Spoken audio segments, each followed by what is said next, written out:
I'm your host, Roger Knecht, president of Universal Accounting Center, and each and every week I bring on the show experts, individuals to share with us insights as to what it is we can be doing to work on our business and, in fact, have the premier accounting firm in the area offering quality accounting services and, most importantly, getting paid what we're worth.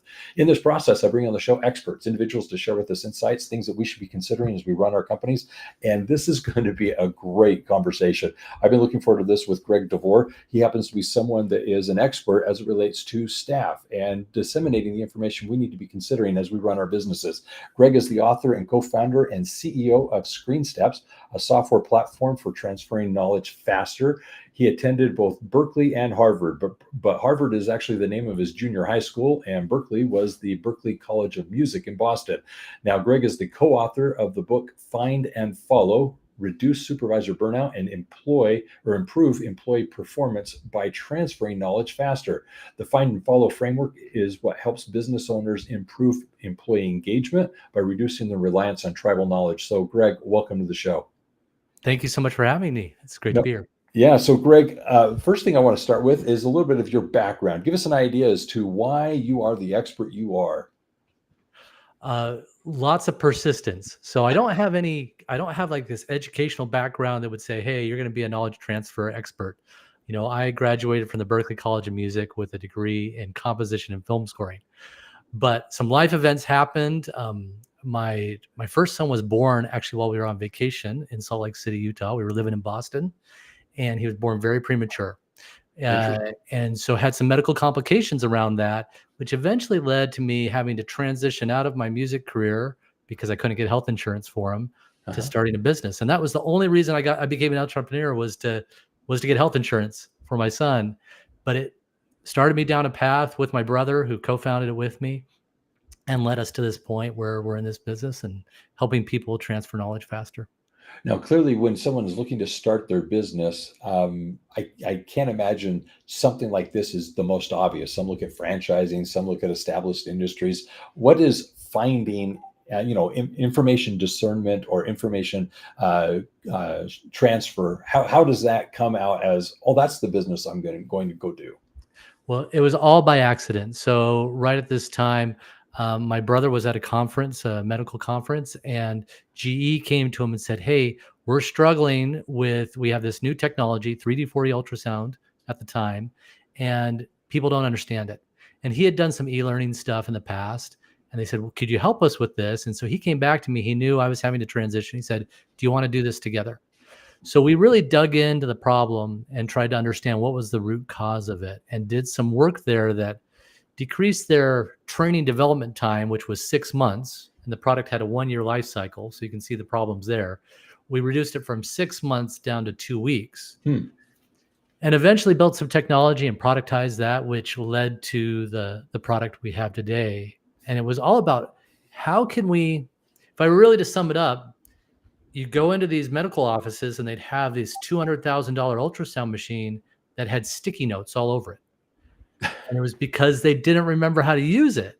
And we're like, okay, we don't need better training. We just need a better sticky note. And that started us down the path of building tools, but also trying to really understand what the core issue of knowledge transfer was. Interesting. Now, before we get into the knowledge transfer and your business, and I'm very excited for this, I have to ask, normally when individuals are having struggles, especially as it relates to health, whether their own or family member, generally speaking, the default answer is I'm going to go work for a larger corporation that has established health benefits that I can tap into their health care program. You went the self-employment route, and generally speaking, most individuals when starting a business forego benefits like 401k, health insurance, dental insurance, eye care, those types of things get put back on the burner. And even as the business grows, as a small business, typically you don't have those types of things included within the benefits package. You said that this was the catalyst to want to do that. I'm just kind of curious. Tell me how that came about. Well, a couple of reasons. First, with a music degree, there's not a lot of big corporations that I was initially, really queued up that I would be an ideal candidate for that. That wasn't the world that I had. There weren't, PwC wasn't recruiting out of the Berklee College of Music there. But also what was happening is at the time, this is different now, but at the time, if you were a single employee, if you were self-employed, they could deny you health insurance. But if you had 2 employees, They couldn't deny you health insurance. They could charge whatever they wanted. So that was the solution, was to start a business with my brother. We had 2 employees, the 2 of us, and they charged us an arm and a leg for health insurance, but I had it for my son, and that was, the key thing then. Yeah, yeah. Okay, good. No, thank you for answering that, because that's something that I have had as a conversation as it relates to people wanting benefits. And I wasn't aware of the 2 employee rule that you were expressing. So thank you for that. All right. So the next thing happens to be this whole transfer of information that I want to dive into with you. And I want to begin with your term that you use, which is tribal knowledge. First of all, let's start with what is tribal knowledge, because obviously that's what we're trying to ultimately disseminate and talk about. Well, if you think of kind of public domain knowledge, think about it in terms of accounting firms, right? So I've worked with a lot of accountants over the years. You have general skills of accounting that anybody should know before they're going to come and work in an accounting firm. But then there are the things that are very specific to your firm. It's your policies, your procedures, your best practices, the tools you use. That is all internal there. And a lot of times that is just stuck in people's heads. So if you hire someone, a very common training practice is to just have them shadow me all day, watch what I do, and try to absorb that. That's a tribal knowledge way of working, because we don't really have anything that somebody could turn to besides a more experienced employee to know what to do. And so if you to really see in your business, okay, are we relying on tribal knowledge? Well, if somebody doesn't know how to do something, what do they do? Do they call up their boss? Do they reach out to a coworker? If that's their first reaction, then that's a tribal knowledge business. Interesting. A lot of what you're describing resonates to me as culture. It's just culturally how we do things around here. Sometimes it's unspoken, sometimes it's unwritten. It's just basically, here's how people intuitively know this is how we work. This is the vibe that we have for the office. And what you're referring to, I think in my mind kind of falls into that. But what are some of the symptoms that businesses run into as they're trying to work within this tribal knowledge? Well, especially, so say you're starting your own accounting practice. Mm-hmm. And you eventually want to get to the point where you're working on the business, not constantly working in the business, but you struggle to get out of that. You're always having to jump in to correct something, to say, oh yeah, this is how you handle that situation. Uh-huh. So you'll see that supervisors or leaders have very low bandwidth because they're constantly being pulled back into the front lines on trying to help people do things. The other symptom you'll see is it's very hard to onboard people. So Wow. you'll hire someone and it will take 6 months, 12 months, 18 months before they get to a place where they feel confident and you feel confident that they can handle things on their own. I've experienced that. So I completely understand what I thought somebody could easily learn in, say, 2 months, 3 months, 4 months. Having been in literally this business of mine for 25 years, things that I think are intuitive, just second nature, obvious, aren't. And that's one of the things that's very interesting is I know the history. I know why we do it that way. I know the context of why we've moved this direction and have the policy we have. Other people, it's like, I don't understand why we do it this way. I don't understand what the ramification of this is. Why can't we do it differently? And it's interesting to me that they likewise have to go through some type of learning or education. And it's kind of curious to see what is their first inclination. What are they more likely to do on their own? I'm like, I never would have done it that way. But then again, it's because of the history or experience that I have.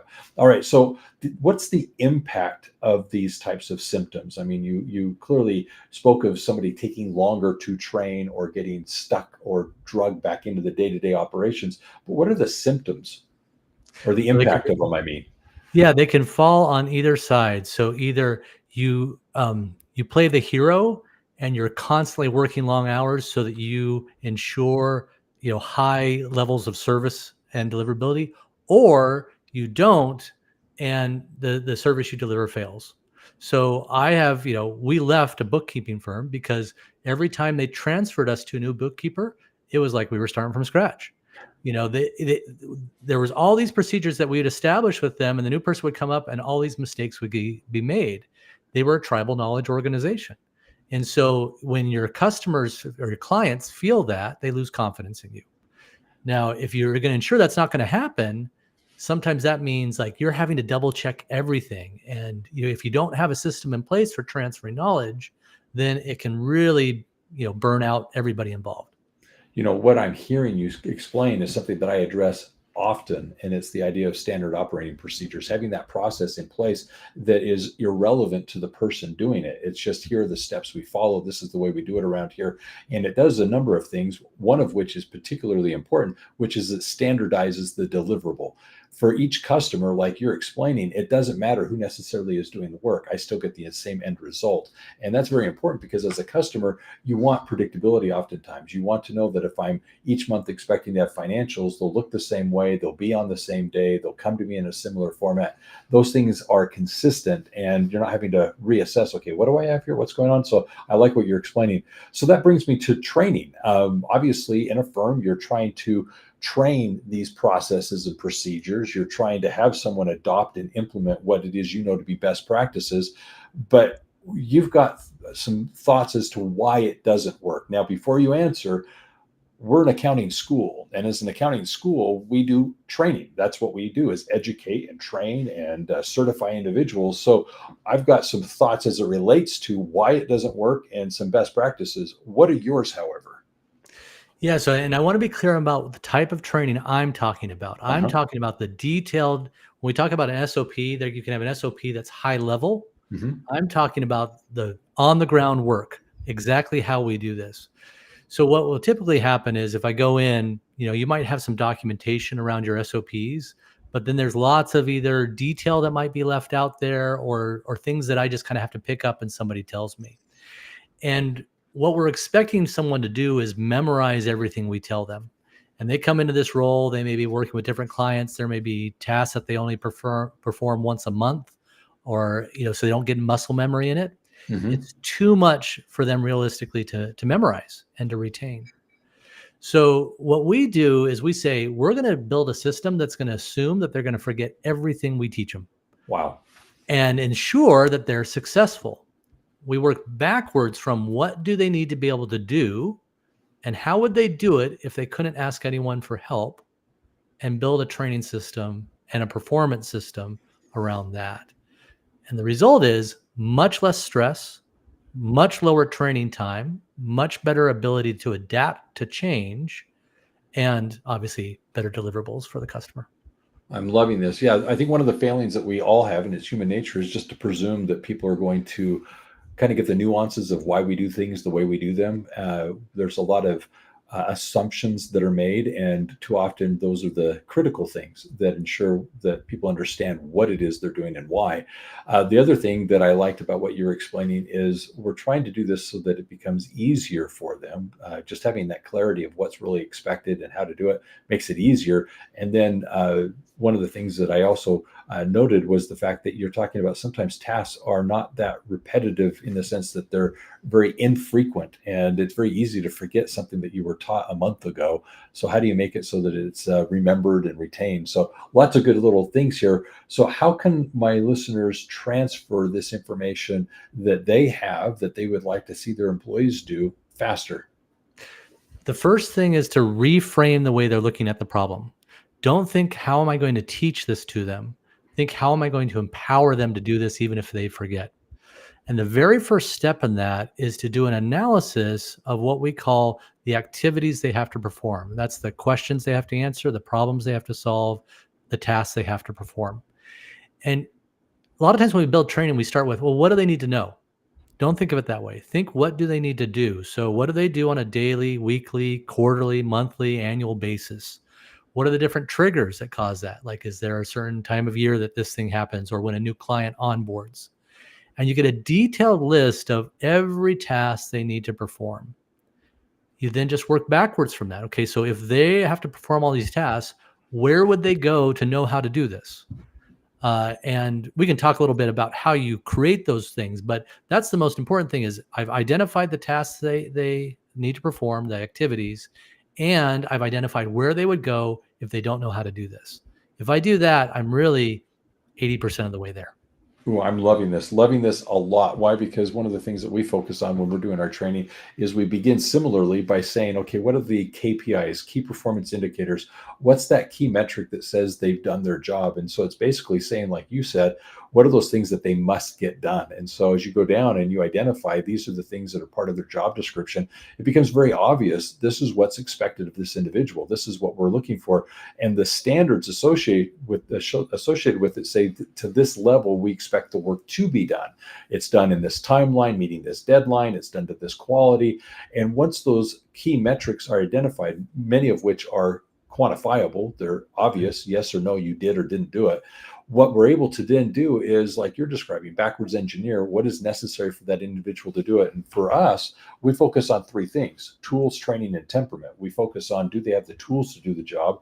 Do they have the training to use those tools and do the work efficiently and productively? But then last of all, do they have the temperament, the confidence, let's say, to do it? And hopefully leaving out the drama that they may have in their lives. So what would happen if a business were to implement the things that you're speaking of as you teach them in Find and Follow to actually accomplish this? What is it that would come from their ability to transfer this knowledge faster?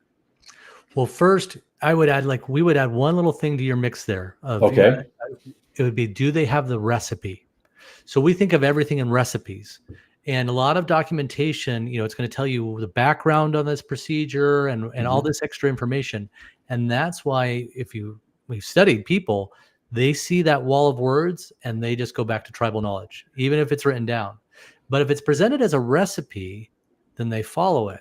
So when we rewrite this and rethink it of, hey, we're going to document all this too, we're going to create a recipe for them to follow.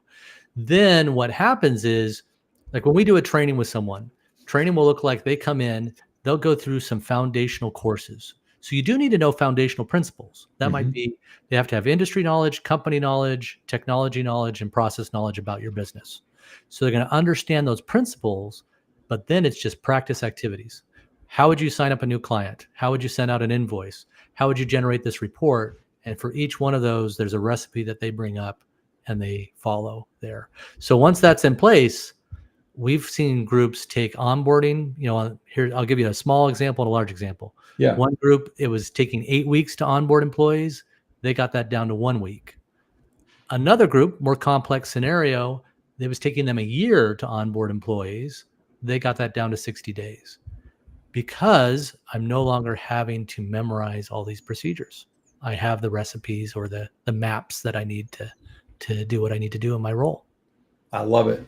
Anything you can do to simplify this, especially for the employee, just enables them to not only be intimidated by the work, because clearly it's a lot simpler. They can see that it's easier to do, but at the same time, it accelerates their ability to now contribute to the company, actually become someone that is now part of the organization rather than on the fringe trying to get involved. So I like what you're describing here.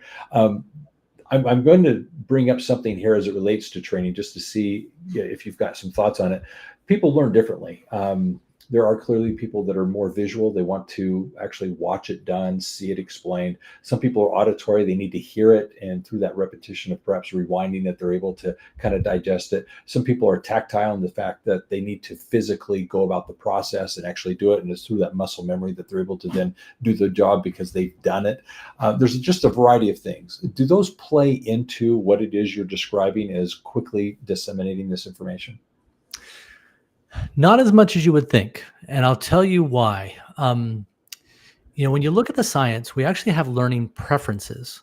But regardless of our learning preference, we all have retention problems. Unless we have that photographic memory, we all struggle to remember, and we all do better with practice. So those are things that are consistent, regardless of our learning preferences.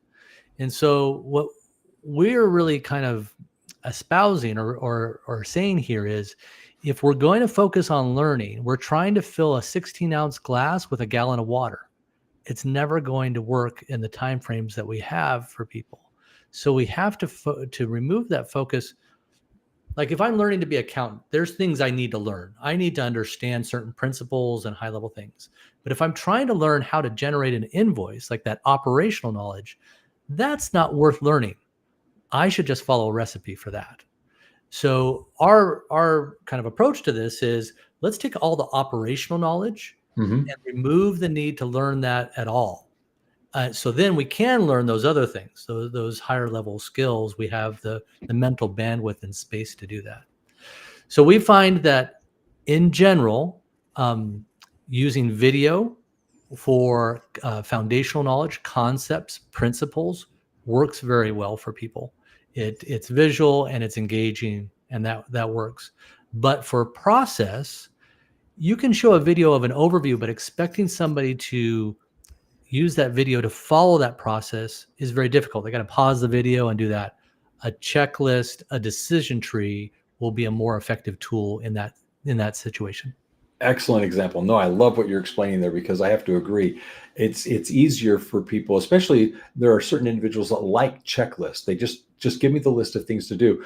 And when you're talking about recipe, one of the things that I thought of earlier, and I'll mention it now, some people feel that they're better describing things in sentence form, and they're going on in a narrative of here's how you do the work. When in reality, like a recipe, it's more typically the bullet point of add this, do this, next do this.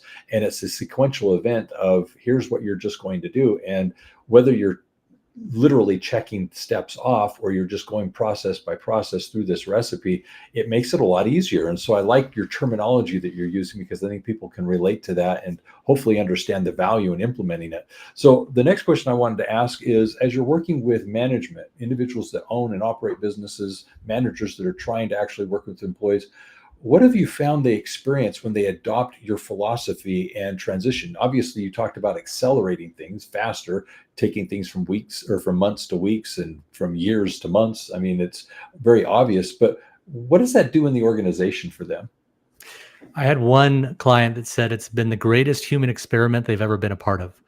They worked in a place where everything was very hard and the mood was very dour. It was just, you think about when an employee comes in, they want to contribute right away. Mm-hmm. And if it's taking 6 months, 12 months, where all you do is ask for help every day, you feel stupid, and everybody can tell you, don't worry about it, you'll get it. But still, you don't feel like you're adding value. Yeah.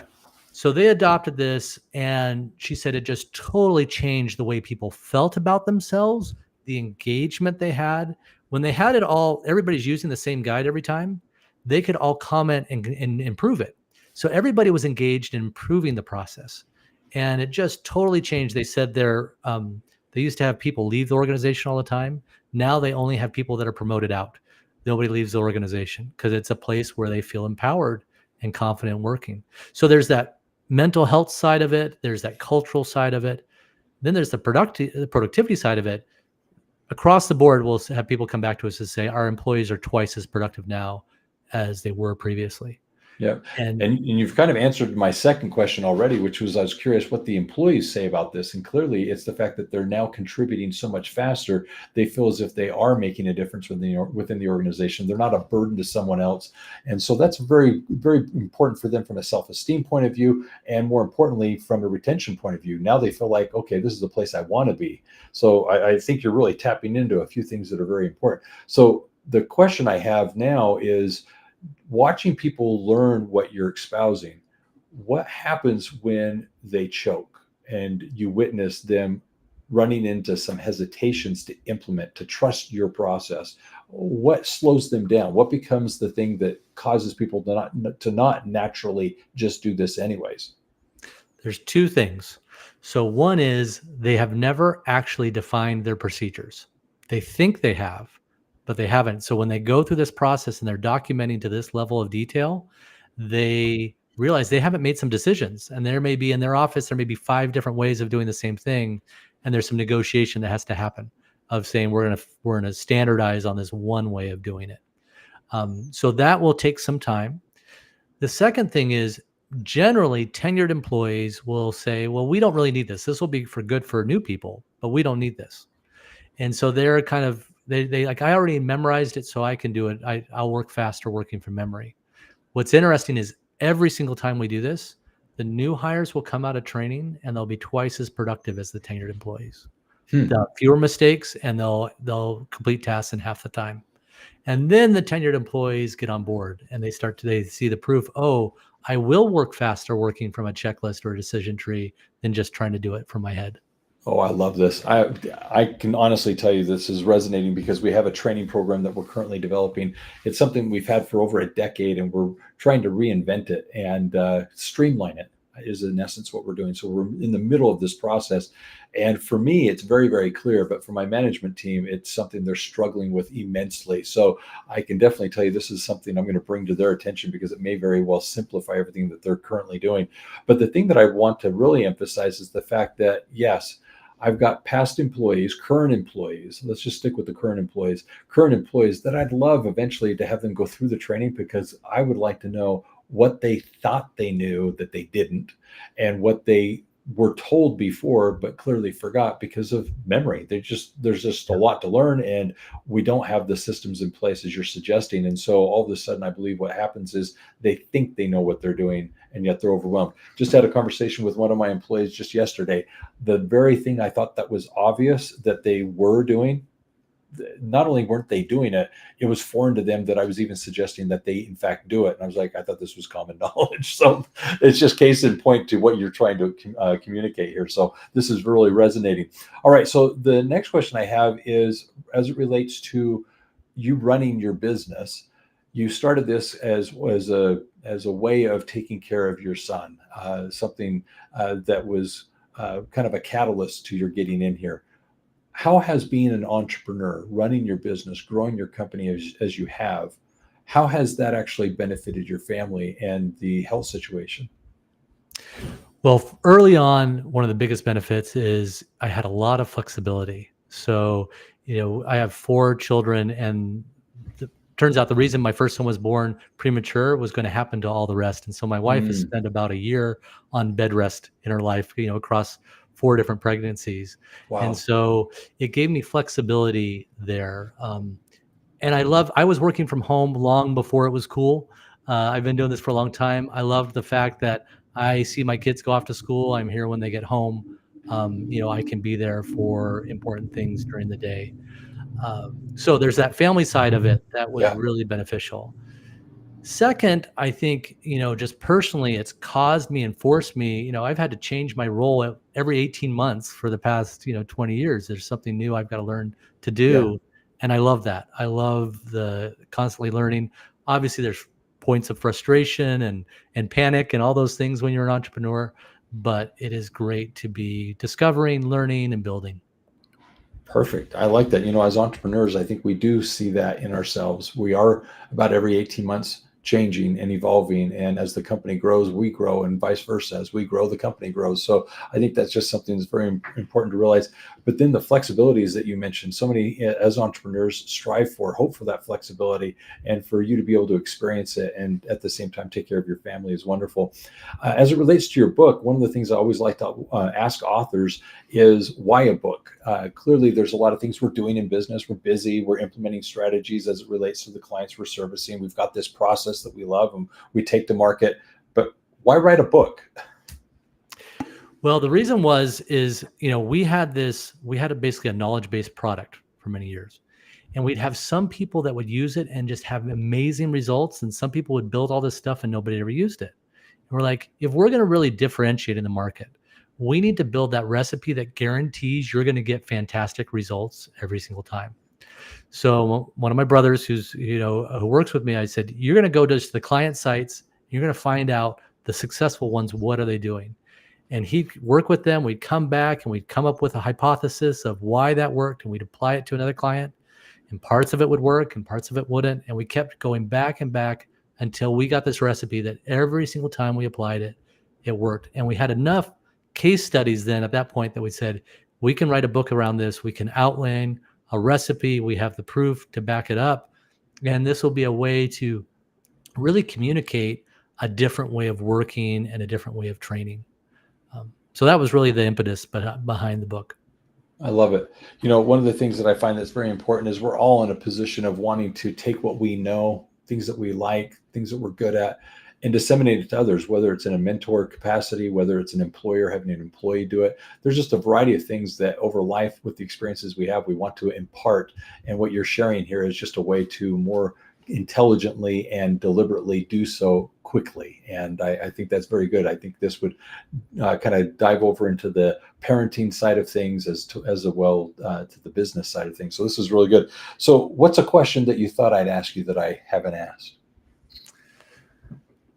I guess one of the questions is, what makes this different than all the documentation systems that fail? All the time that people write these things, they spend all this time and then nobody looks at it and it's out of date and it's just wasted effort. An operationals manual or something. Yeah. Yep.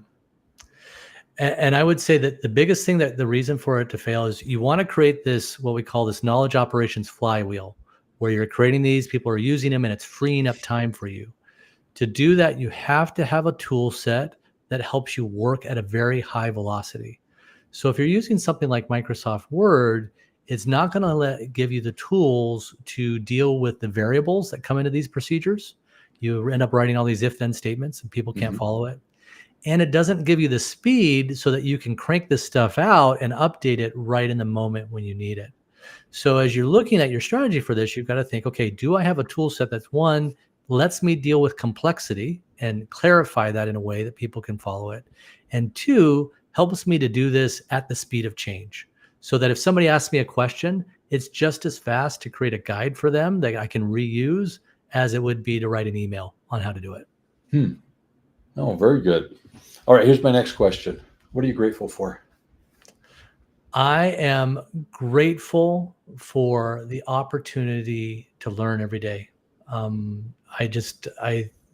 I think of being in an industry where you're just doing the same thing every day would kill me. I love the struggle of trying to figure out how to sell something, how to build something, how to solve a problem. I'm grateful to be able to do that. Every day flies by. You don't have these boring days that you're just like, oh, I wish it would end. It's like, how do I get more days in the week? I'm completely with you there. Yeah, my days fly by, and at the end, I'm like, I didn't get done what I wanted to. Yeah. There's always something left undone. The next question regarding your children, as they've seen you work from home, as you've seen them, or as they've seen you run your business, what do you hope they're learning from you as it relates to business and work and just basically being productive? I hope that they're learning that it is great to be successful, and we all strive for financial success, but that's only part of it. It's really meaningful to make a difference in people's lives. So when I hear the stories of the person who, I love this story, this woman, she just was always down on herself, hated her job. She went through this training, and this call came in that she always had to escalate to someone else. And her supervisor said, try it, just try it this time. And she goes through it. She follows the guides. She finishes it. And she jumps up and twirls around and says, I did it. When I hear something like that, it's like, okay, we didn't just help a business. We helped a person there. And that affects all aspects of the life. So I hope my kids realize that, yes, it's good to be successful financially, all those things, but it's really fun to do something that makes a meaningful impact.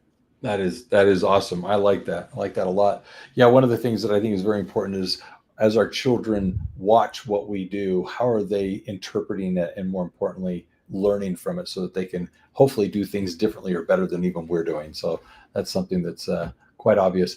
What I'm going to do now is I'm going to wrap this up. And as I do so, I'd like to actually point a few things out to my listeners. The first of which is, Greg has provided for us in the episode description something that you want to take advantage of, which is to find out more about his book, Find and Follow. I would encourage you to go to the episode description so that you can find this information as it relates to training and training faster, disseminating information within your firm as it relates to workflows and such in a way that can be not only done efficiently, but more importantly, productively and fast. So with that being the case, go to the episode description, get the information you need there. In addition to that, what I'm going to invite you to do is actually go and check out what is called the STAR training. STAR happens to be creating a culture of accountability, and it's where we speak of how you can actually implement within your firm things that are related to workflow and actually get done what needs to be done. And then the other would be a book called In the Black, 9 Principles to Make Your Business Profitable. It's the 9 things that you need to implement in your business to ensure that you're actually working on what matters to be profitable. So those things, go to the episode description, find that information now, and you'll definitely want to take advantage of that. But as it relates to this as a summary, I'd like to just point out that obviously Greg had that catalyst catalysts that I think many of us can relate to. It's perhaps not that lifelong thing that we wanted to do. It's perhaps not that thing that we saw ourselves doing, but oftentimes we find ourselves in a position where we're starting our businesses, offering services. And in our world, it's related to accounting. And what we're trying to do is basically build these organizations. And whether you're a solopreneur or an office of many accounting professionals, maybe multiple offices, building a very large firm, either way, you're in a position where when you reflect and look back, it's interesting to see what that catalyst was that caused you to basically start the business. And Greg went through that himself.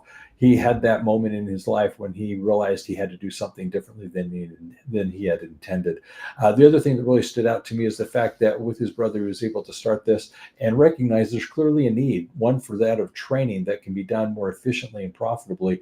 And he identified this recipe approach, this idea of basically taking the information and putting it in a way that can be accelerated, that can be followed, that can be trusted, and at the end of the day, do so in a way that the employee is more quickly able to contribute in the organization. And I think that's something that's very, very important.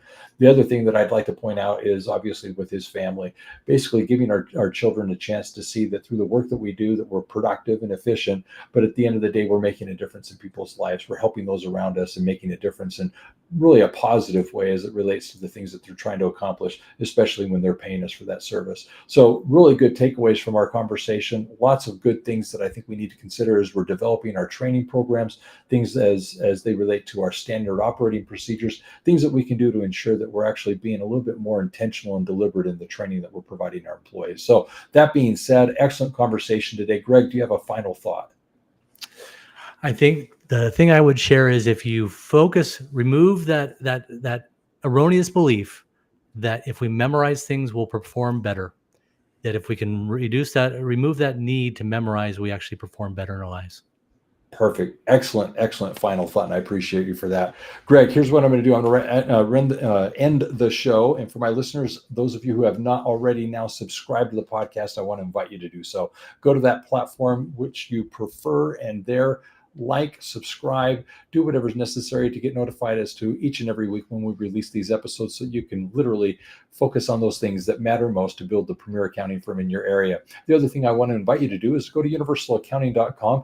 There on the website, you can find in the navigation a podcast section, one in which we've actually prepared and put together highlight lists, playlists that you can go binge listen to as it relates to various things that you may be dealing with today, whether it be marketing, selling, pricing, perhaps it's dealing with onboarding, tech stacks, staff training, mental health, just a variety of things that we have found to be very relevant to your current situation. And we've put together binge lists so that you can literally go and play and get the information you're needing to build the premier accounting firm in your area. So again, go to universalaccounting.com, and there in the navigation, find the podcast section with the highlights and go and listen. Now, as it relates to your business, I want to invite you also to GrowCon. GrowCon is an annual conference that we have for owners of bookkeeping, accounting, tax businesses. Here it's where you can come and meet the staff of Universal Accounting, those individuals that are committed to helping you be in business for yourself, but not by yourself with Universal. But more importantly, meet your peers. Find those individuals with whom you can collaborate, make relationships, build friendships, but also at the same time, perhaps find ways in which you can better service your client. But ultimately, it's there that you can also hear from the experts, those individuals that are committed to your success, hearing from the stage, those things that are needed to be worked on today as it relates to your business. These are things that you need to know, and I invite you to join us. Register now if you haven't already registered, and join us in May for GrowCon. This is a conference you do not want to miss. It's specifically for owners of bookkeeping, accounting, and tax businesses. Also, what I want to point out is if you'd like more information about this topic and others that we actually have, feel free to reach out to us directly at Universal Accounting. You can give us a phone call at universalaccountingschool.com or call us, obviously, at 801-265-3777. So with all that being said, I appreciate you listening. Have a beautiful day out there. And always remember this, accounting success is universal. Take care and be safe. Perfect, Greg. That's awesome. Thank you. That was a lot of fun. So here's what I need you to do. Go back to that chat, and you're going to see that text, and I'm going to have you record that promo piece. Yep. This is Greg DeVore. It was fantastic to record with Roger an episode of Building the Premier Accounting Firm. We discussed how you can document things in a way that you'll be able to transfer standard operating procedures to your employees in less time, and do it in a way that they won't make mistakes and they won't keep asking you, how do I do this? I invite you to listen to it and join us. Perfect.